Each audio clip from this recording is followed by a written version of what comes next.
Today we are putting through its paces the brand new Yonex Ezone version 8. Here it is in its blast blue. These are the current version 7s. We've got the new Aqua Night, well it was new this year, already replaced. So we're going to see if it's worth the upgrade, who's it for, is it really worth it? There are 4 new pieces of tech, 4 new additions to the new Ezone. This is across all of the range, and we have an extended top, so it's slightly longer across the top, which is making the sweet spot 1% bigger compared to version 7. Marginal gains. Yeah. We have got a thicker top as well. Now that's going to give a bit more stiffness and a bit more power. How much? 4.8% more power. Who'd have thought? And that again is compared to the old one. And then as we come down to the bottom, the frame is tapering. Now that is going to give you some more feel on contact and some more flexibility. Yeah. 6% to be exact. I thought you were going to ask me again. Helping with some dwell time. Now the big new thing is the new material in the throat, in the shaft of the racket on either side. There's plates of this just underneath the graphite, and it's called Minalon. Minalon. Now, how is Minalon made, Joshua? Minalon is actually made from bagworms. Do you know what a bagworm is? I don't. But I understand that the actual substance it makes is a kind of fine net-like substance, smooth and silky, helping to create a plush feel, or so they say. Yes. We'll be able to directly compare that to the current version 7. All of the old tech from the Ezone version 7 is still in. We have VDM, we have an oval press shaft, we have the classic isometric head shape, and we have 2G NAMD speed. Very good. Everything that the Ezone user likes, and with these new additions, maybe this is going to be the greatest Ezone of all time. So as we said, we've shown them both with Polytour Pro. We're going to put them through their paces, test them out on court, and let you know if it's worth the upgrade.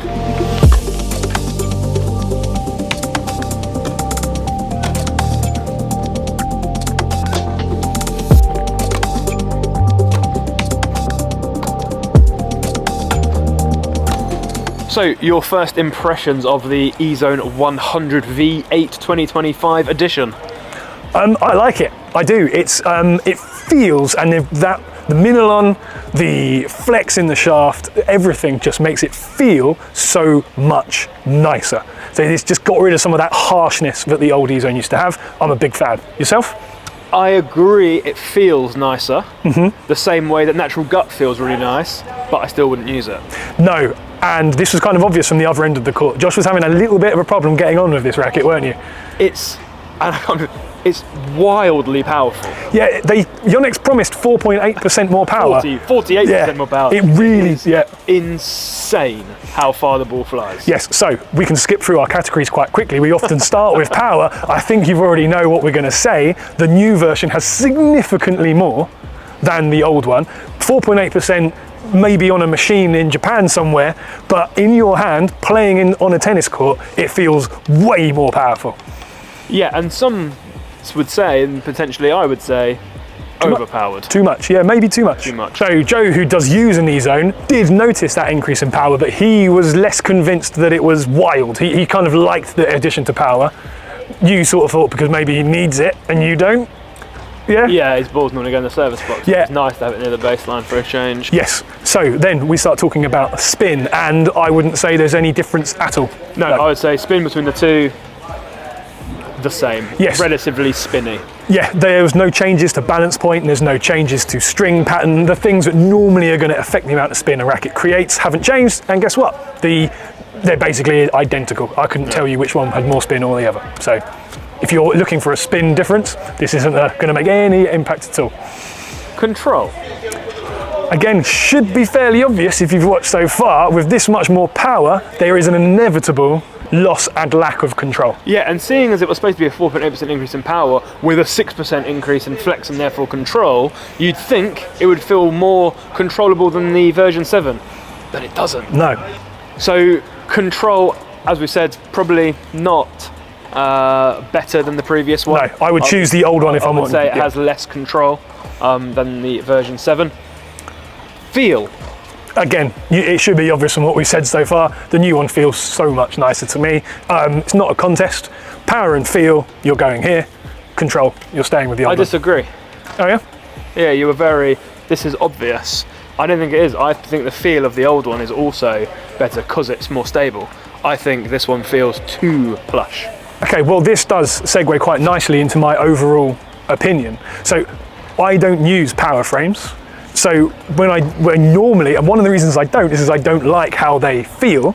So if you don't like that sort of harsh, stiff contact that you normally get from a stiff power frame, this new Ezone feels really, really nice. But Josh uses a power frame, he uses a Babolat Pure Drive more than anything else. And that does then make sense, doesn't it? If you're going to prefer that stiffer feeling. So overall, if you were having to choose between the version 7 and the new version 8 Ezone 100, what would you pick? I'm taking the version 8 all day long. I think the power additions are very good, but with the extra comfort and the extra feel, it makes it a little bit of a no-brainer to me, but I can fully understand why somebody who already gets a lot of power might not want this much more. Yeah, I think the increase in power is potentially too much. Yeah. However, in the 98 and the 98 Tour, I think they are much better than the previous generation. That review will come soon. Very good pro move there, Joshua. Yes.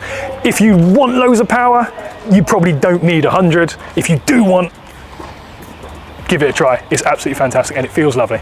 If you currently use the Ezone 100, then I would say it's definitely worth the upgrade because of the increased feel and the increased power. Completely agree. Whether you actually like that power and feel is somewhat up for debate. Yeah, it's certainly going to be better for, I'm not going to say weaker, but beginner players, club level players. As you get bigger and stronger and you've got more power in your shots, you're going to need less help from the new version. You might prefer a 98 and 98 Tour, a slightly more underpowered Ezone, or you can stick with the old one, which was still a fantastic tennis racket. It was the most popular Ezone of all time. The old version. So this is by no means good and bad. They're both great, just a slight improvement in the new one. Thank you very much for watching. If you enjoyed the video, please share it with your tennis playing friends or your WhatsApp groups. Get our review buzzing around with excitement for the new Yonex Ezone. Thank you very much for watching, and you will see us soon.